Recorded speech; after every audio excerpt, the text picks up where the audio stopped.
Stagg! What's up, guys? We back. This is a recap video for week number 6 in the books. Bro, thank you guys so much for tuning in. You love what we're putting out there. Please like, subscribe, man. Thank you guys so much for the support. Look it, we try to make it easy for you guys. There's this little timeline with some timestamps. You can check out which team and what we thought about that team. You don't watch the whole video. So check out the thumbnails. Like the video, man. If you want some merch, bro, you want a sweater, you want a hoodie, you want a t-shirt, you want a hat, bro, let us know. We want to get Holy Stagg on you for the winter, baby. Let's go. Let's go. Yee! Yo, this week was crazy, bro. I mean, we had some epic news, bro. Tell me what happened, dude. I think the most exciting news of the week was the fact that we didn't have to miss any games due to COVID. Yes. Come on, baby. Yes. Now, Yes. But I have a question. I mean, was this because the NFL is kind of sweeping it under the rug a little bit, or are they actually doing a good job controlling this? I think it's a little bit of both. You know, I wanna believe that they are taking the necessary steps. You know, when they did the investigation with the Titans, you know, they said they had somebody go in there and everything is thorough in the facility. False positives. You know? No, but they looked, they said, you know, they're checking all the, you know, everything's clean, sanitized. But one thing that really makes me a little bit worried, bro, is the fact that, you know, there's no suspensions from the Titans players. You know what I'm saying? And, like, you know, they said they're going to be a fine. You know what fines are to these $1 million clubs, bro? It's like pocket change. They're like, oh, fine? Oh, that's all we're getting? Oh, you're not going to take away draft picks? Yeah, okay. Hey, guys, keep practicing when you're sick. It's okay. Go ahead. It's fine. We're just going to get a fine. But also, also adding to your point, you know, the reason I brought up false positives is there was some false positives this weekend, and it feels like this is like the third or fourth time there's been false positives, and, you know, how could that be that there's so many false positives? Bro, I understand they're getting tested often, but, you know, are they taking that opportunity? Because, you know, at this point in time, they've given, you know, a handful of teams buys already, and they just can't afford it anymore. They can't afford to keep giving people buys. I think at this point they're almost going with the mentality of, as long as you have a roster to start, I don't care if it's your third string quarterback, you're playing. Yeah, and if you got COVID, it's on you. I agree. You were irresponsible. Look at the Patriots, bro. You know, they were forced, and they came out against the Broncos, and, you know, there's different things that leads up to it. But I can't believe, you know, that we went through a whole week without it, and there was no postponement. So I was excited about that. But bro, in other news, I mean, you talk about, you know, some other hot topics. I know we talked about Le'Veon Bell last week getting cut, but can we talk about the team he landed on? Where he got cut and pasted to? Oh, he got cut and pasted to the I see Kansas City Chiefs. Bro. And, I mean, this is a great landing spot for him. It was between the Kansas City Chiefs, and he narrowed it down to the Miami Dolphins. I mean, Miami Dolphins, you know, that he likes to work out in that area. More so about the money and being the workhorse was his interest. But ultimately, that's not what he's looking to do anymore. He's getting paid by the Jets. So yes, his priorities was getting that ring. Yes. So, do you think that he made the right decision? 100% think he made the right decision. He does not have a ring, a title. You know, they got close with the Steelers, but they just can never get over that hump. And, you know, it's like the Chiefs are Thanos, and they just got the last Infinity Stone, bro, and they're about ready to snap. I mean, look what the Chiefs did tonight to a really good one-loss Buffalo Bills without Le'Veon. You know what I'm saying? But also, if you really watch that game, first of all, the Chiefs aren't. I'm a little skeptical, is the word, about Le'Veon Bell's production, where everybody sees him. You know, people are seeing him as a potential top 5 running back going forward because of being on the Chiefs. People have to understand he's not necessarily going to be the workhorse. He is going to split carries. They invested a lot into Clyde Edwards-Helaire, and they still like him. Maybe just not to be the guy that they expected, but maybe as a third down catching specialist or something in that regards. Maybe a change of pace. So I don't feel like Le'Veon Bell was so dominant in Pittsburgh because he was getting 30-plus carries every single game, plus a handful of catches. That's why he was so dominant, right? I mean, he is still a very talented running back, but if you look at the history of the Chiefs, they like to pass and pass often. They don't rely a lot on the run. Would they like to run more? Yes. Will they run more now that they have Le'Veon? Probably. But are they going to turn into a running team altogether? I don't believe so. Well, so, I mean, one thing that, I mean, and since we're talking about Le'Veon and the Chiefs, we can recap this game at the same time. Let's go. At the same time, I want to mention one more thing before we continue, is that Le'Veon Bell was used a lot in Pittsburgh as a slot receiver. Okay, we're thinking that he's just going to take over for Clyde Edwards. No. There's a lot that they're both going to be on the field at the same time, and we're not taking the whole big picture. But yeah, what you said, bro, third down back, maybe a goal line back because it's bigger than Clyde Edwards. This is a big, huge pickup. And the Chiefs do not need any more good players, bro. They're already stacked. And they got him off the dollar menu. They're like, here, bro, here's a hot spicy and some fries. You want to come they win a flipped them championship? A quarter. Sure. they flipped them a quarter and said, supersize it. You know what I'm saying? Like, dude. Man, but, bro, the Chiefs, this was a doubleheader Monday. We had the Chiefs traveling up to rainy Buffalo, New York. And I was hoping for a shootout, man. What happened, bro? I mean, what happened is the rain came falling down. The rain was a big contributor to how this game went. And we just talked about it a moment ago. They put a lot of ground game, throughout this entire game. The Chiefs, came ahead and looked like themselves early on and never let that lead go. The Buffalo Bills, however, being 4-2, tried to make a comeback Josh Allen just couldn't do enough. Like, he looked just as bad as he did last week, and a lot of people expected a bounce-back game from him this week, and they didn't get that from him. Yeah, I mean, Josh Allen comes out as on fire in fantasy football, and the last 2 weeks he's just been super lackluster, man. I don't know if the glory got to his head, you know what I mean, or if he got a big head. Yeah, the rain doesn't help, but I mean, if you watch the highlights, there's some easy plays that he missed on, and you're just thinking, like, what is going on with this guy? And I hope that he can bounce back. I mean, if you're out there and you see two bad performances, I would assume that he's going to bounce back, and this might be a quarterback that you can trade for in your fantasy league for little value, seeing as though he had two bad performances. Man, what do you think? Yeah, absolutely. I think also to name some of the top performers this week, we had Clyde Edwards-Helaire, who had his biggest game by far. Career 26 best. Carries for 161 yards, really trying to show why he deserves still a role on this team. I think Le'Veon Bell really set a fire under his ass, to be honest with you. Yes. Travis Kelce was Travis Kelce with 2 touchdowns on the day. That's what he does. Stephon Diggs also had himself a touchdown on the game. Really nice. Dragged his feet right at the edge of the sideline. It was amazing. That's what he does. That's what he does. Beautiful catch.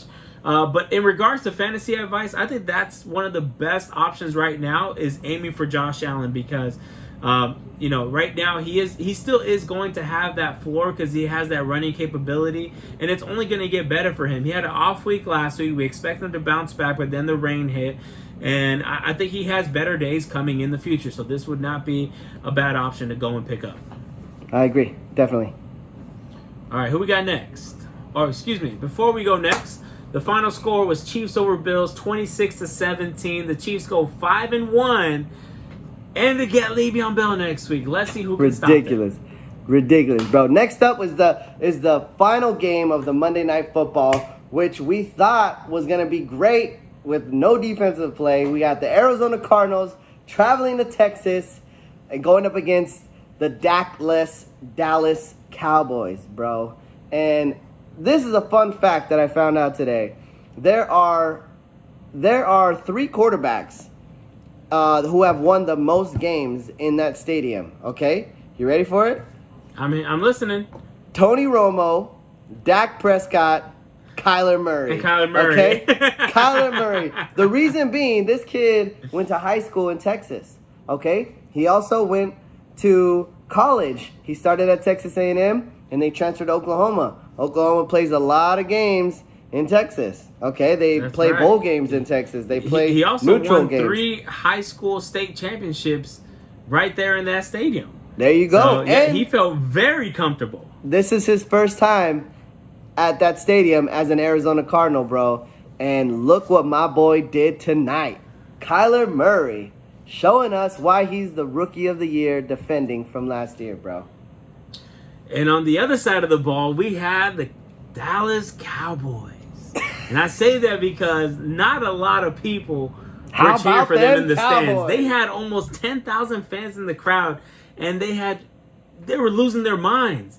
Did you see them on that last drive before Amari Cooper finally scored? They were losing their minds, going crazy. Like, are you kidding me? It was a 7, it was closer to 20 play drive, and they only got that many because of penalties.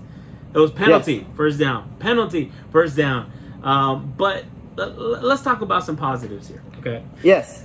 Let's keep it positive, Andy Dalton. Bro. Okay, Andy Dalton came out and he looked awful. The whole game looked awful, okay, for Andy Dalton. But if you really watch the entire game, there were a ton of drop passes. I would say almost in double digits drop passes. Passes right in their hands. A handoff to Zeke, or a little shovel pass to Zeke Elliott. His first fumble was him just not grabbing the ball properly. And I think a lot of this is chemistry. They need time. Yes, he is a proven NFL quarterback in Andy Dalton. He's not some nobody coming off of the bench. But he still needs time to develop and build chemistry with this team. It's different catching a ball from a different quarterback. It just is. Speaking from my experience in high school, like it just changes when you have a different quarterback throwing you the ball. It's timing. You saw some balls just go in a completely different direction where he expected them to be, and they weren't there.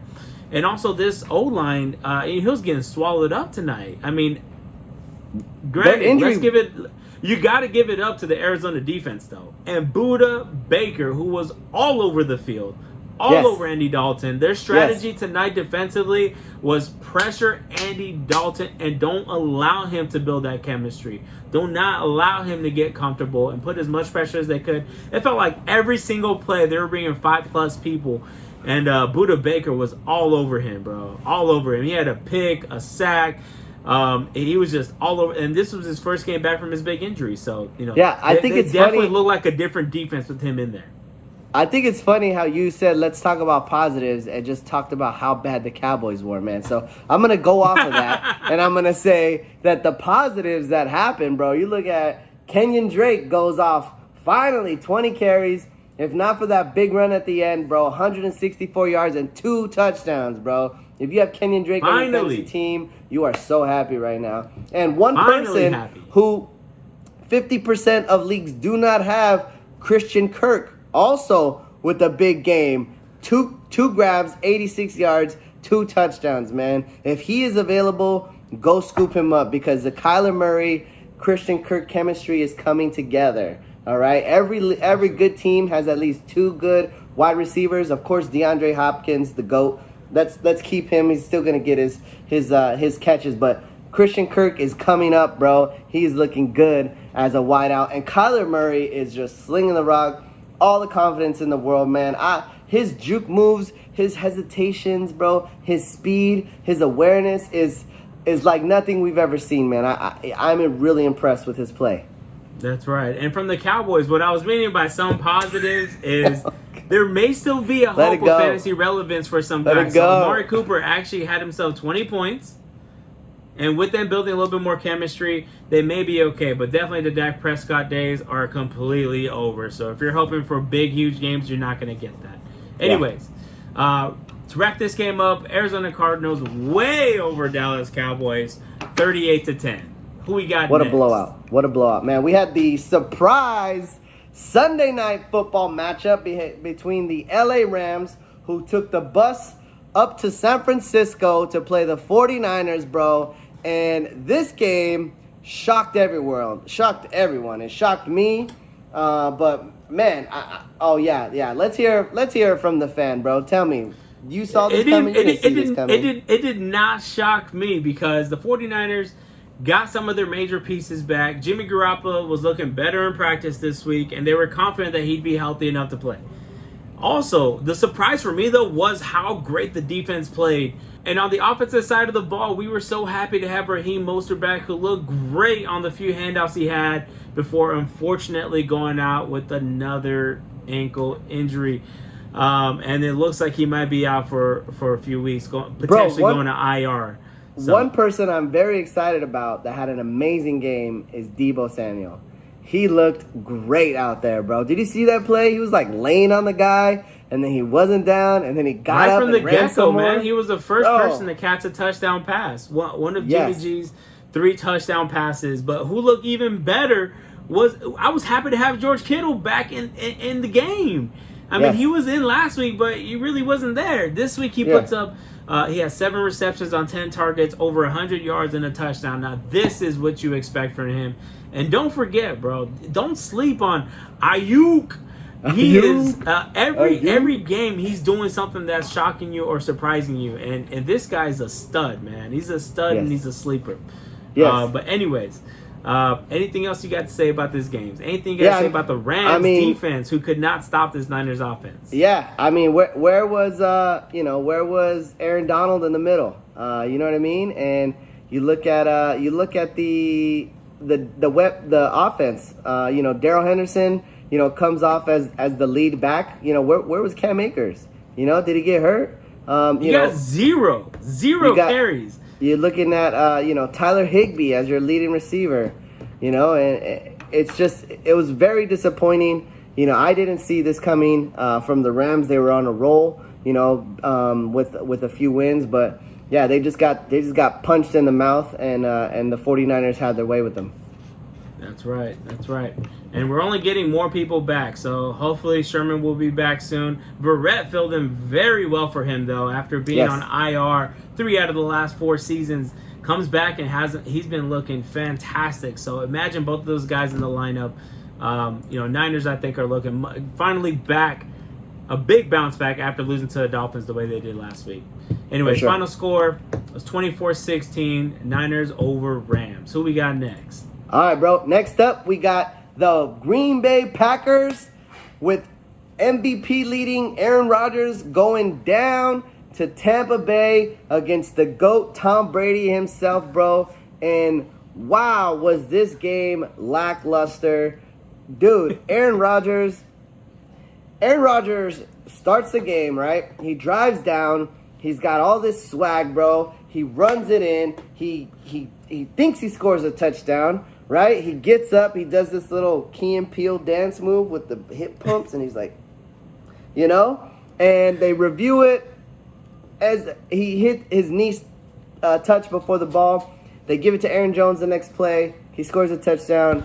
But, bro, after that moment, Aaron Rodgers will look terrible. The very next time he gets the ball, he throws a pick 6. Bam. He's already in the hole. Right after that, 2 plays later, he gets the ball back. Another interception, bro. The Packers had not turned the ball over all season. Aaron Rodgers had not had a pick. And then, boom, within 3 passes, he throws 2 picks, man. What is going on? Honestly, if you watch those passes, he got Devontae Adams back after injury, and I think he was forcing those passes to Devontae Adams. It looked forced, and that's how they came up with their picks. And let's talk about the real story here, because out of these 2 Super Bowl MVP champions, there was one that did come out to play, or one team, I should say, that came out to play. It wasn't all Tom Brady, but he sure brought it. The Tampa Bay Buccaneers, Tom Brady connected with Gronkowski for their, what was it, like their first 79th career touchdown together, which is insane if you think about it. Ronald Jones had himself a game, and more impressive than that was the Bucs defense. Yes. 2 big picks, 1 pick 6, and if you look at the second one, that could have almost been a pick 6 itself. So I think the Bucs just really, Bruce Arians, Tom Brady, they really scoped this one out. And they had every answer for Aaron Rodgers in that offense, which is just an absolute shock. I could not believe it because the Green Bay Packers prior to this have been absolutely unstoppable. But they shut out not only Aaron Rodgers, they shut out Aaron Jones, they shut out Devontae Adams. Like there was no one that you can really look at that had a big game on the other side of the ball. Yeah, I agree, man. It was total disappointment. The Packers put up 10 points in the first quarter and didn't score any more, bro. They totally did not show up, man. And you're looking at Aaron Rodgers thinking that he's unstoppable, but man, Tom Brady goes out there and really, put him in his place. He put Rodgers in the corner. That's what he did. He put Rodgers in the corner, bro. But hey, and you know what? Maybe a tip for fantasy football wise. You got to look at every week. You got to look at people that are who's a buy low situation, and you may want to look at a couple people from this game. You may want to look at Aaron Rodgers. You may want to look at Aaron Jones. You may want to look at Devontae Adams because some people may think after one big bad game that they're maybe less valuable, and that's not the case. These guys are here to play. All three of them should be owned and started every single week. This is just an off week, so something to look at in your fantasy lineups. Anyways, this game ends Bucs over Packers 38-10. Who we got next? Bro, this is the first shutout of the season, man. We got the New York Jets. I can't even say it. Against the surprising Miami Dolphins, man. And the Jets did exactly what we thought they were going to do. It is obvious this team is tanking for the number one pick because they can't even put points on the board, bro. How pathetic are the Jets? I mean, it's still a shock. At this point, this is week 6, dude. Week 6, and my gaze is still, This is it. This is my hot take. How is he not fired after a shutout? The hot take is he is not fired yet. He is still employed by the Jets. Somehow they dropped Le'Veon Bell. That was definitely the answer, right? Hell no. There is much more turmoil there than they anticipate. I mean, the Dolphins are looking better and better each week. So, I mean, it's not like, they lost a bad team. They lost a good team, but still to get shut out like that. And your best play coming from the creators of the butt fumble was the butt interception. Dude, did you see that play? Yes, that was crazy. Dude, that play by Mays was incredible, man.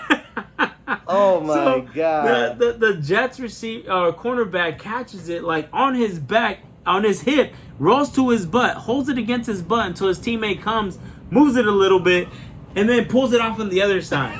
I mean, these guys are obsessed with ass because that's what their team is right now. Is pure ass, dude. No other way to put it. And I think the best fantasy takeaways from this game. Look out for Myles Gaskin. He really is up and coming with this team. And don't sleep on the people that we talked about last week, like Jamison Crowder. So yes, take a look at those people. And anyways, I'm done talking about this game. Yeah, there's nothing else to talk about here. The only winless team left, the New York Jets, lose to the Miami Dolphins 24-0. Who we got next? Trash, bro.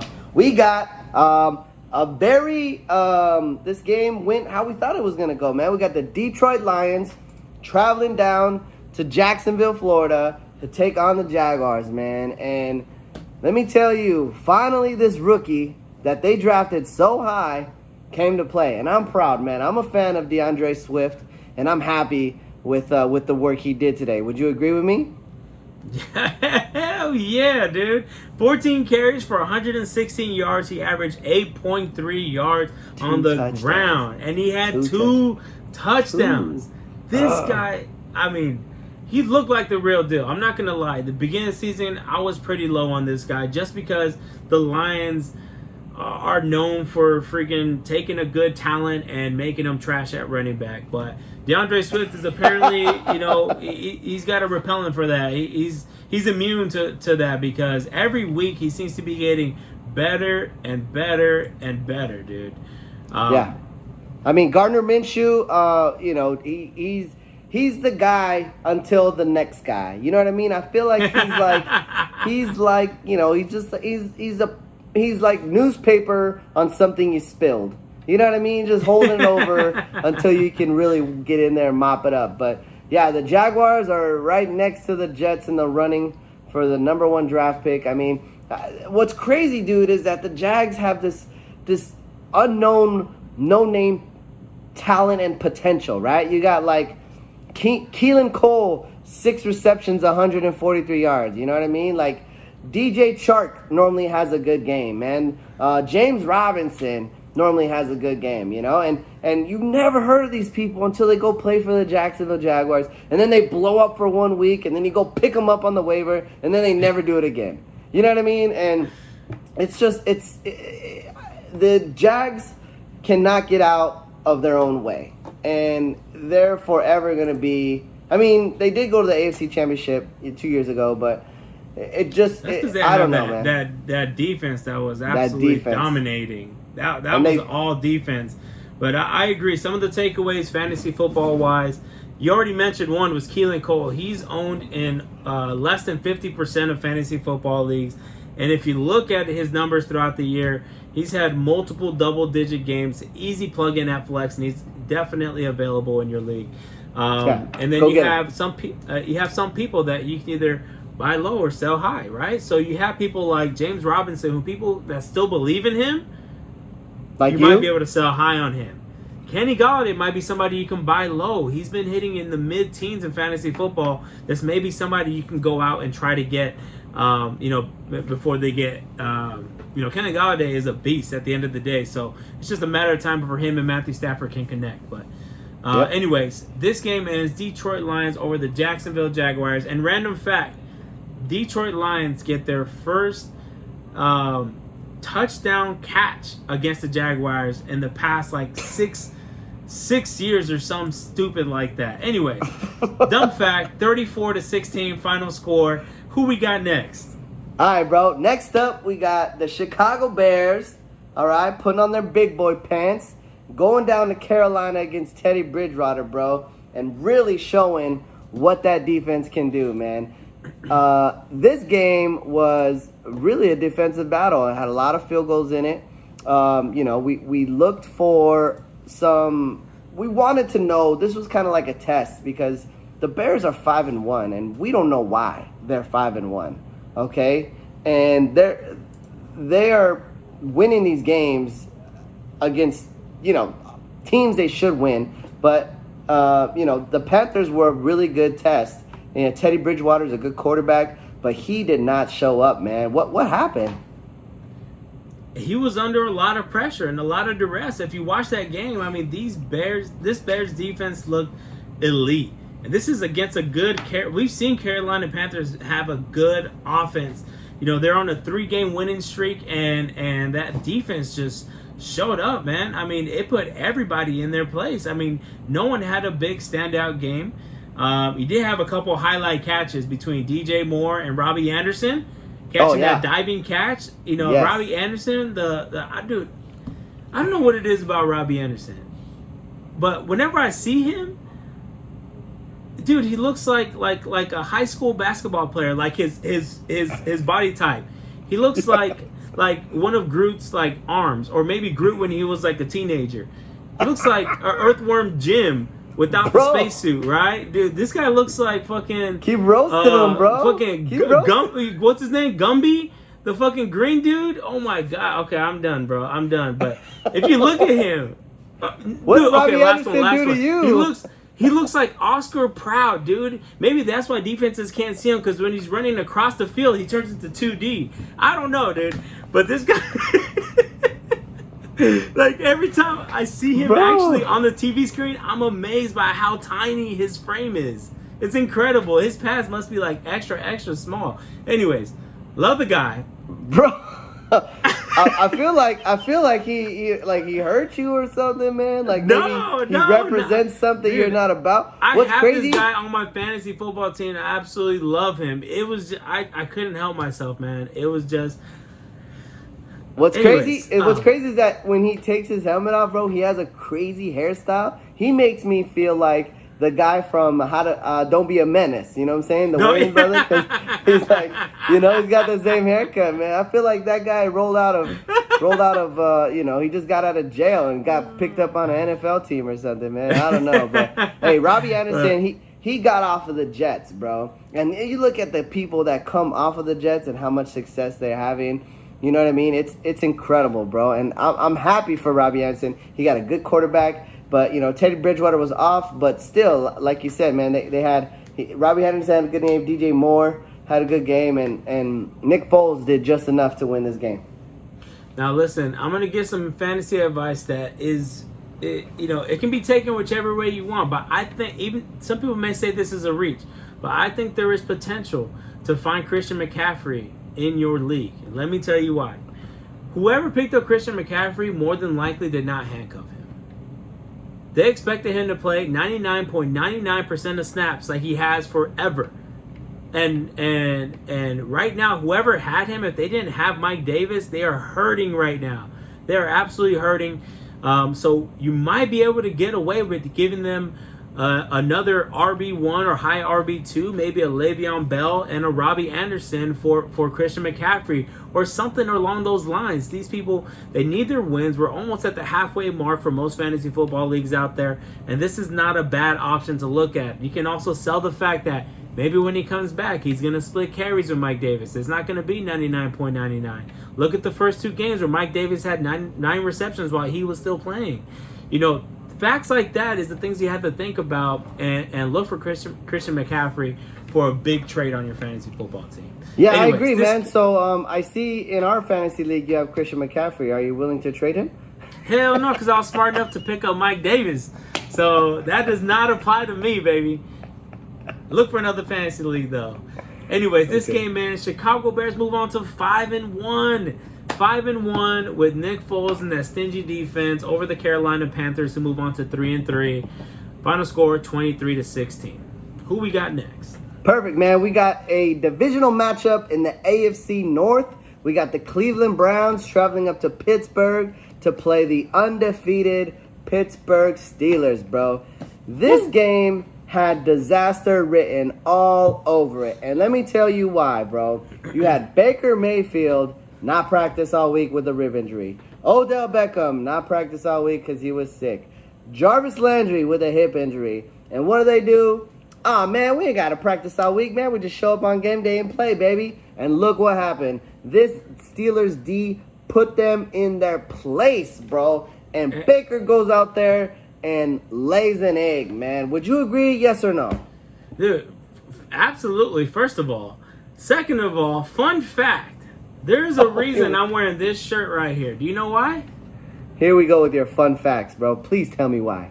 This is, and you can go right here, our very first video on Holy Stagg was the Pittsburgh Steelers versus the Browns on Thursday Night Football. And I wore this shirt.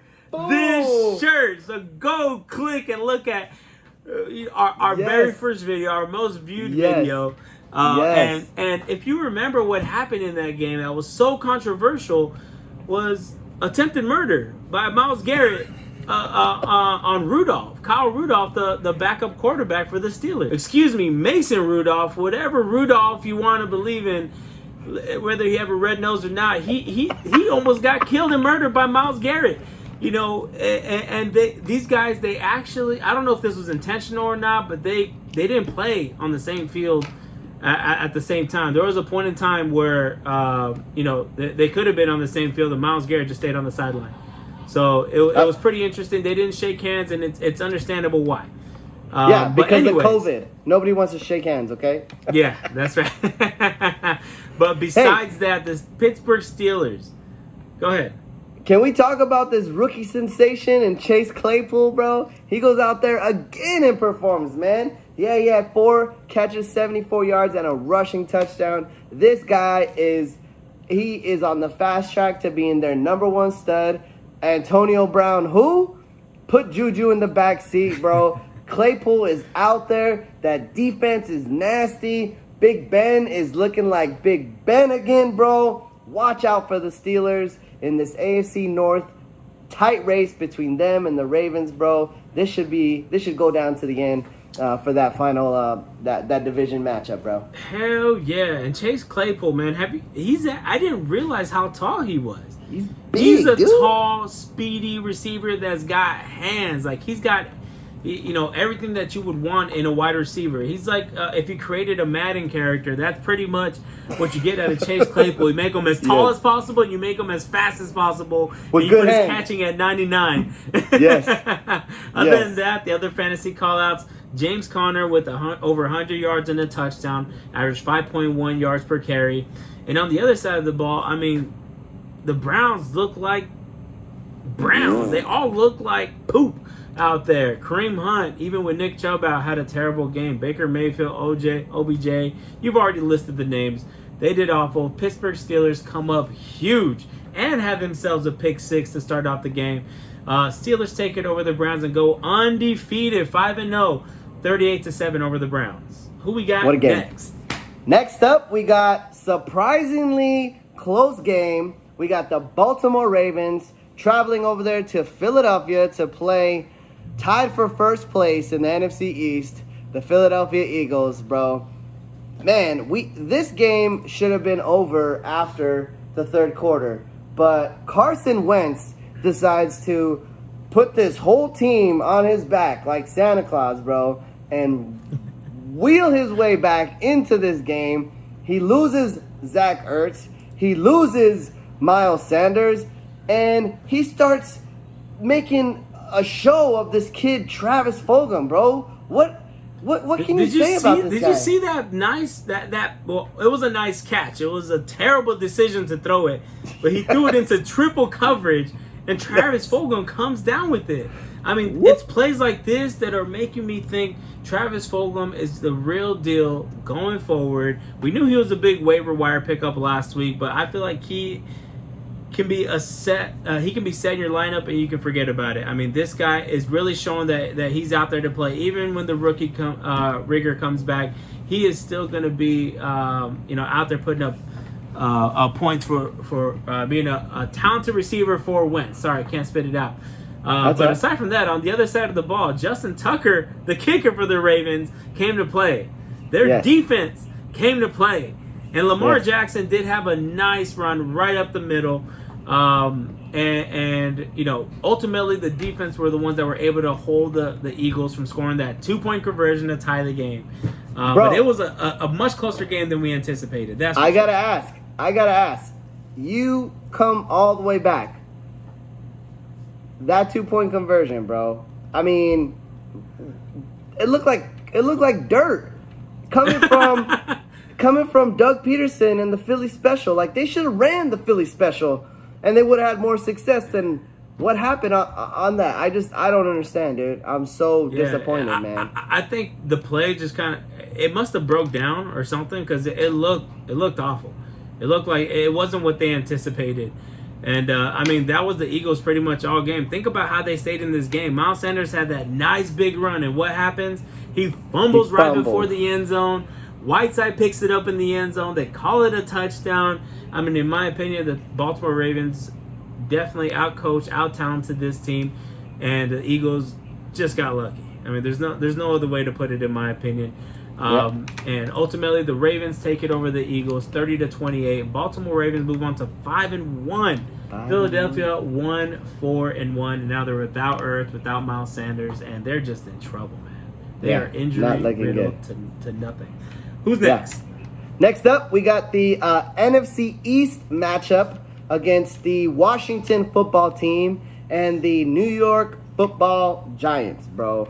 And I was watching this, and I almost fell asleep watching it, man, because this is a snooze fest. I mean, when you look at two terrible teams, and you're just thinking, like, why am I watching this? And why do I care who wins? But on a positive note, New York is no longer winless.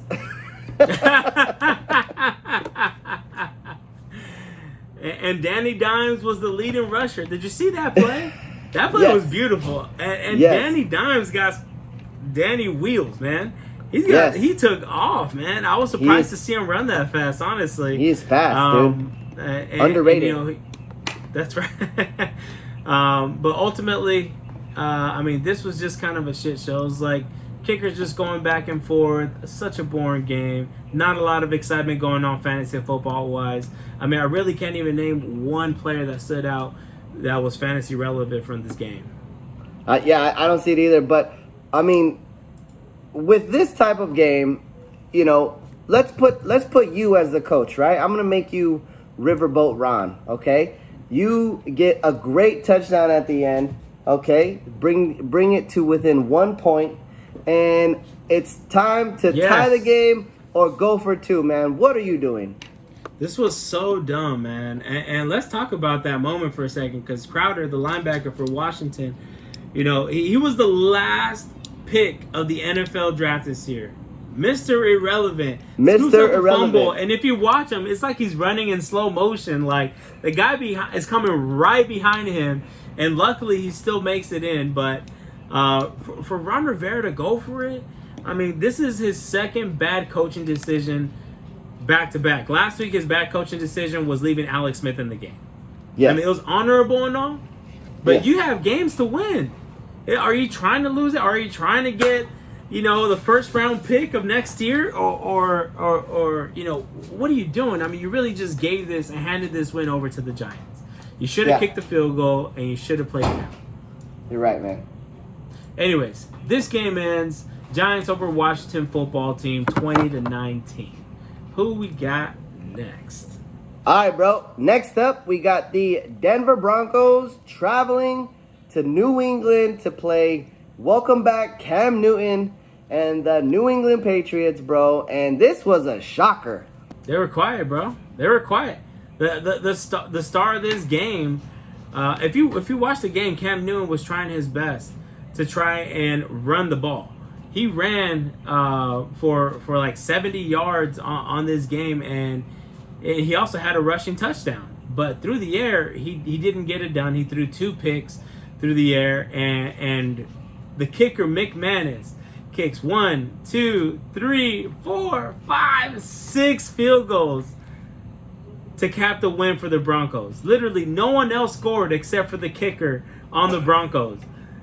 And, I mean, what happened to the Patriots and their Bill Belichick defense? All right, so look, man, the defense did what they had to do, bro. You hold a team out of the end zone. Yeah, they scored 6 field goals, but, you know, it doesn't help when you're fumbling the ball away and throwing interceptions. You're putting your defense in a bind. The defense came to play, but the offense did not, man. They couldn't run the ball. You know, you can't trust Cam Newton as a pocket passer, and he went out there and threw interceptions, and, you know, they didn't have enough in the tank to come out. And kudos to the Broncos for taking advantage, you know, of an unprepared, you know, Patriots team and going out there and you know, shocking the world. And they tried their best to give the game back to the Patriots, throwing two fourth quarter interceptions, like almost back-to-back interceptions from Drew Lock. But luckily, they were able to hold them out. The Denver Broncos defense definitely came to play. Yeah. Denver Broncos, big win over the Patriots. 18-12 was the final score. And also, a quick takeaway fantasy football-wise, Phillip Lindsay came to play in place of Melvin Gordon. And also, somebody else who's owned in less than 50% of leagues, Tim Patrick from the Denver Broncos, has been on a hot streak lately. Look for him in your waivers moving forward. Who we got next? Go get Patrick, man. Next up, we got the Cincinnati Bengals traveling to Indianapolis to play the Indianapolis Colts with that nasty defense and that veteran quarterback in Phillip Rivers, bro. This game was very surprising to begin with, man. You have the Bengals going up and getting on top right away. It's like 21-0. Man, you're thinking, watch the Bengals. They should just keep feeding the ball to Mixon, you know, take the pressure off of Joe Burrow and just cruise on to a victory, bro. What happened, man? So, just a fun fact I heard on Sunday, too, is every game this year so far, there's been a team that's been behind by more than 16 points that has rallied to come back and win. And that team this week was the Indianapolis Colts and Phillip Rivers, who finally came to play. I thought the Colts could only play defense and run the ball. But finally, Phillip Rivers comes to play, throws 3 touchdown passes. and they rallied back from behind. If you watch the game, in the beginning, the Bengals just went bop, bop, bop, right back to back to back. And Phillip Rivers really put the game in his hands, came back, brought him back at halftime, pretty close to the game. And he found multiple targets across the board. He almost hit T.Y. Hilton for a touchdown, but they called it back because of a penalty. T.Y., why? What? But tell us a little bit more about the game. Bro, he also hit a really good touchdown to Jack Doyle, who reached out and got that knee down in bounds. And, some fantasy takeaways from this. Somebody who's owned in less than 50%, you're looking at somebody like T. Higgins, this rookie out of Clemson, who, right. came to play. And as soon as I drop A.J. Green, he goes out there and has the game of the season for him. I cannot stand this guy, bro. He goes from 13 targets and 3 catches to the performance he had today. I don't know what to do with A.J. Green. I'm so over him, man. But the Bengals did what we thought they'd do, bro. I mean, they come out there, punch him in the face, but they just they can't finish, bro. It's very, very disappointing. Yeah, definitely. And I agree that the takeaways here are Joe Burrow and the Cincinnati Bengals like to pass a lot. So picking up some of these guys like Tyler Boyd and T. Higgins is still not owned in over 50. He's about 64% owned in leagues, but still a lot of people that can still pick him up out there in waivers. I think that's a great option. And Joe Burrow's a great streamer, man, in a lot of leagues. So, anyways, this game ends. Indianapolis Colts rallied back to beat the Cincinnati Bengals 31-27. Indianapolis Colts 4-2. Who would have thought? 4-2. All right, Crazy, who we bro. got next? Next up, we have probably the most exciting final finish of the day. We got the Houston Texans in a divisional matchup against the undefeated Tennessee Titans, bro. And wow, okay? Wow. The Titans come out, and do what they're supposed to do, man. They go out there, get a good lead, but the Texans do not quit. Deshaun Watson says, get that coach out of here. Let me do my thing. And he goes out there and he does his thing, bro. Can't tell me you're not a fan of Deshaun Watson. Deshaun Watson is the magician, and he is playing so much better with his new head coach, Romeo Crennel, who is a proven coach in the league. And they're just loosening up. You can tell they're just playing backyard ball, which is what Deshaun Watson does best. For the second week in a row, Brandon Cooks is fantasy relevant from being nowhere to be found the first few games to finally back-to-back good games without the head coach in play. But the real story here was not Deshaun Watson. The real story here was Derek the Monster Henry. My King gosh, Henry. the King Henry. Oh my goodness. How can you be this big and this fast at the same time? It just doesn't make sense. Hey, I know you've been throwing some fun facts out there, and I got a little fun fact of my own about Derrick Henry, okay? I got some myself. There have been, the last 7 200-yard rushers in the NFL, okay? Derrick Henry owned 3 of those games, bro. 3 of them. The other 4 were by other people in the NFL. But that just goes to show you, bro, that this guy is a monster, bro. And when the game is on the line, right? You go down to the goal line. What do? You put it in your best player's hand. You know what? Tannehill, don't even hand it off. We're just going to run the Wildcat, direct snap to Henry, and boom, he goes right in there, seals off the victory, bro. What? This was insane, man. Over 200 yards. He had one run for a 94-yard touchdown. You got to watch that highlight if you haven't. He makes one cut. The guy can literally touch his pads on his back. And next thing you know, 2 seconds later, he's like 5-yard separation, 10-yard separation from these guys. It's just insane. And after that 95-yard run, he was in on the very next play. Like, this guy was just a beast. And then he comes out in overtime, like you said, And he has like a 52-yard screen pass. And run, and then it caps it off with the Wildcat. Who else are you going to give it to but Derrick Henry? I mean, this guy was just phenomenal. And let's give it up to the Titans in general, who now are the only other undefeated team besides the Pittsburgh Steelers. They move on to 5-0, and they are the real deal. I've been saying this for weeks now. The Titans are the real deal. They move on to beat the Texans 42-36.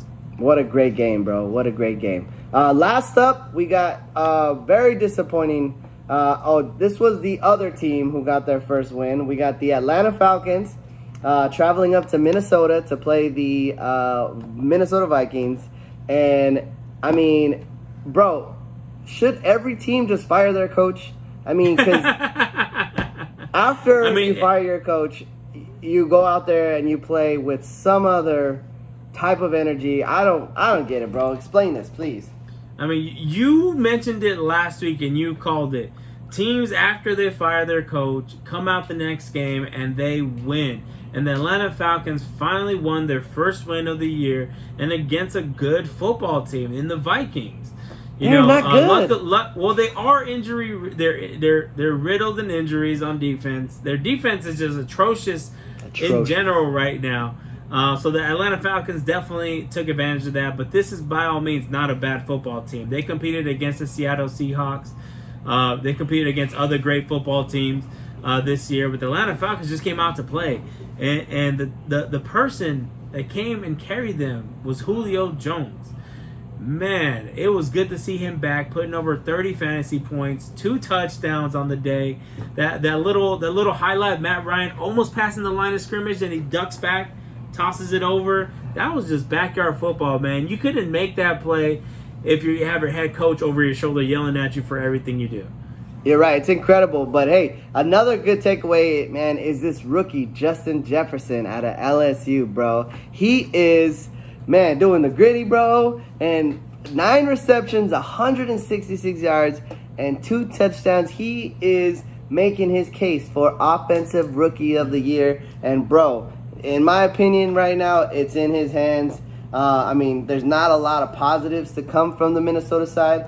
But I do want to highlight the fact that Matt Ryan played like an MVP quarterback. And he had himself a game, 371 yards and 4 touchdowns, bro. Give my man some respect. And more importantly, 0 interceptions. Because on the other side of the ball, Kirk Cousins, 350 yards, almost the same amount of yards. 3 touchdowns, almost the same amount of touchdowns. But to match that, he had 3 picks.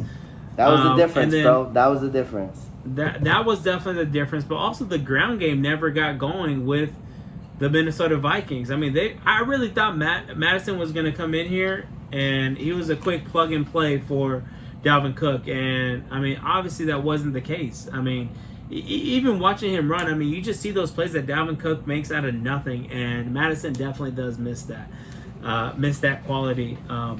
But Justin Jefferson, somebody we told you weeks ago to go out and pick up and trade for, and this is why. This is somebody who we saw being very talented in a great situation, and talent plus opportunity equals success in fantasy football. So that's right. Go ahead. No, you're right. No, I was agreeing with you. That's right. So, anyways, this game ends Atlanta Falcons with a huge win, 40-23 over the Minnesota Vikings, and they get their first win.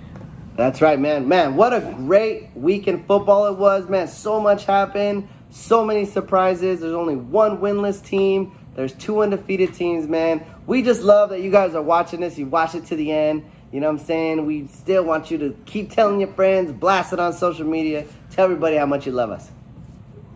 That's right. So we appreciate you guys watching. Again, hit the timestamps below. Leave a like. And leave us a comment. Let us know what we should talk about next week and what controversial stories you hear about. Also, hit us up on Instagram. We are staying active on there. We're trying to post daily on there. Let us know at Holy Stagg. Anyways, thanks for tuning in. We'll catch you guys next week. Peace. Peace.